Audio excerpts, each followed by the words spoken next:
name's Rod Walker. I'm the black team coach on Full Metal Jousting. I've been jousting for about 20 years, 3 world championships and a whole host of other Australian and European titles. What made me want to joust to start with was always had an interest in history and decided I wanted to actually give it a go. 20 years later, here we are. Jousting is not easy to learn. It's hard work to ride a horse, let alone strap on 40 kilos of armour and take a big stick and hit somebody with it. There are a lot of tournaments around the world, surprisingly. But the rules are pretty much the same. You have to hit hard enough, break the lance. What you're going to see on Full Metal Jousting is the 16th century style of joust, a modern take on an historical sport. A suit of armour would cost anywhere from $10,000 to $40,000. If it's made for you, it's reasonably comfortable. I mean, it's never going to be as good as a t-shirt and a pair of jeans, but you get used to it. Range of motion in the armour is very good. It's a lot better than a lot of people think.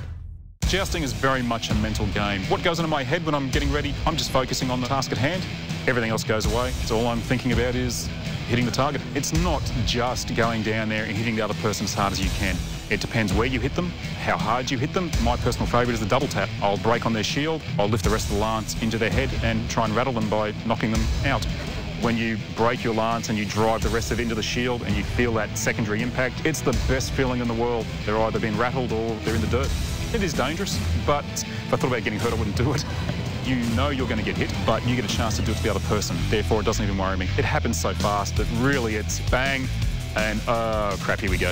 And then you hit the ground. So you don't really get a chance to think about it much and you yell bad fall, bad fall. My worst injury, other than, the odd broken bone in the hands, concussions, I had a lance hit low, opened me up, 42 stitches, bleeding to death, all that sort of stuff. Just touch and go there for a while. To recover from that took about 3 years. I had the stitches out 10 days after it happened and was jousting again. There actually was a moment of doubt there, but once I broke my first lance again, then everything was fine. Where do I see the future of jousting? I hope that we can get more sponsorship on board and do bigger tournaments and actually show people what it is we do. That's what we're hoping for.